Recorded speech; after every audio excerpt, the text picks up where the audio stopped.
सभी के अपने चैनल हाई लेवल स्टडी का फिर से स्वागत है। हार्दिक अभिनंदन है क्योंकि आपकी बोर्ड परीक्षाएं शुरू हो गई हैं।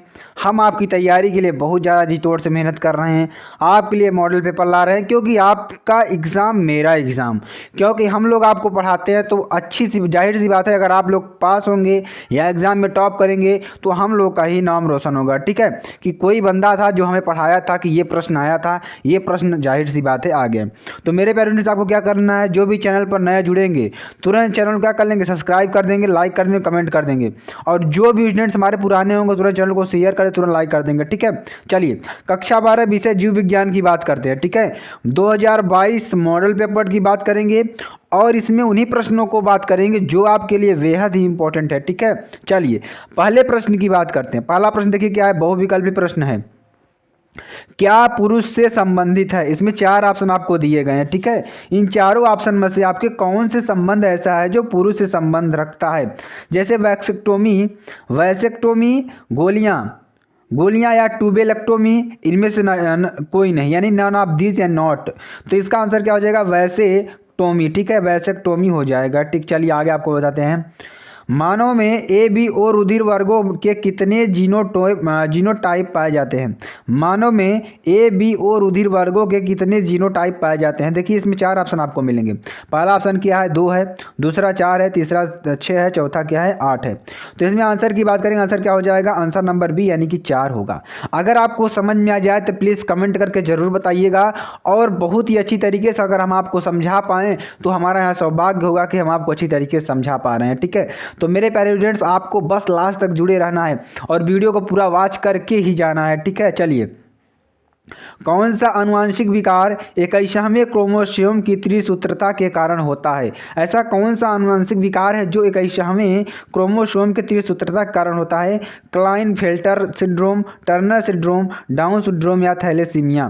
तो अगर यहाँ पे आंसर की बात करेंगे तो आपका आंसर क्या हो जाएगा, डाउन सिंड्रोम होगा। ठीक है, चलिए मधुमक्खी में नर का विकास होता है। मधुमक्खी जो होती है मेरे प्यारे स्टूडेंट्स, उसमें नर का विकास किससे होता है? निषेचित अंडे से होता है, अनिषेचित अंडे से होता है, ए व बी दोनों ऑप्शन सही होंगे, या इनमें से कोई नहीं?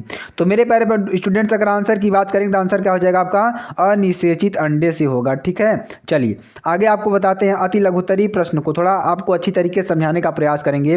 वंशागत या अनुवांशिकता का तथा अनुवांशिकी में अंतर स्पष्ट कीजिए।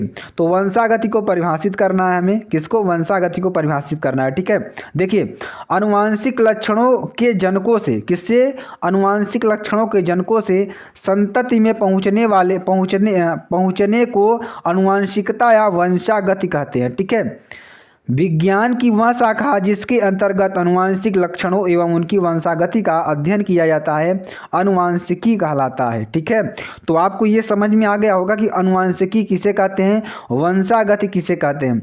वंशागति का मतलब हमने आपको बताया कि अनुवांशिक लक्षणों के जनकों से संतति मतलब आपके पुत्र में पहुंचने की जो प्रक्रिया होती है, जैसे आप सांवले हैं तो आपका पुत्र अगर सांवला हो गया तो ये वंशागति आपका हो जाएगा। ठीक है, तो इस तरीके की जो चीज़ें होती हैं वो वंशागति होती है। ठीक है, चलिए आगे आपको बताते हैं, मनुष्य में साधारण जुकाम उत्पन्न करने वाले 2 विषाणुओं के नाम बताइए।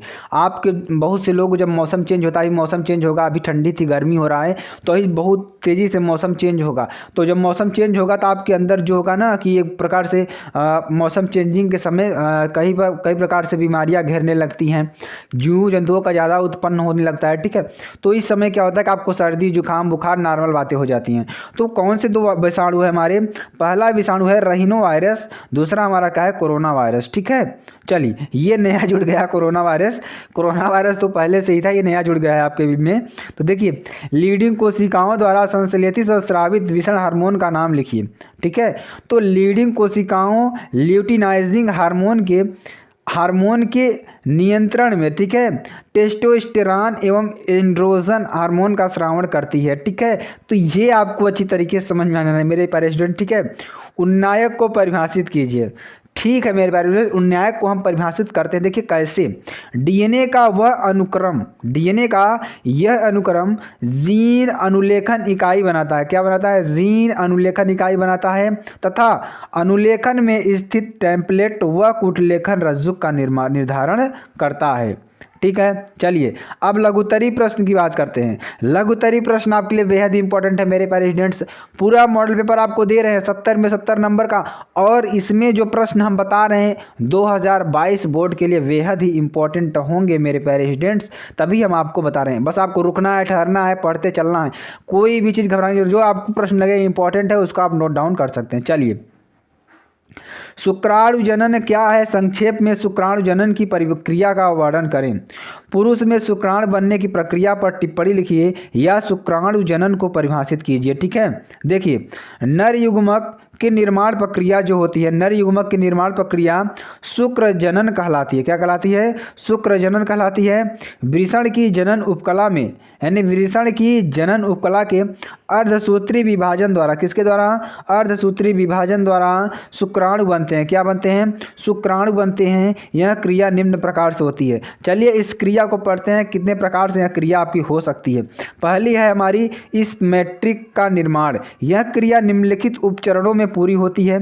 पहला उपचरण क्या होता है हमारा? गुणन प्रवस्था। यानी गुणन प्रवस्था देखिए क्या होता है, प्राथमिक जनन कोशिकाएं समसूत्री होती हैं। क्या होती हैं? जो हमारी प्राथमिक जनन कोशिकाएं होती हैं, आप अच्छी तरीके से समझिएगा, बहुत ही ध्यान लगाकर समझ, तभी आपको समझ में आएगा। ठीक है, यानी जो हमारी प्राथमिक जनन होती कोशिकाएं होती हैं समसूत्री होती हैं। क्या होती हैं?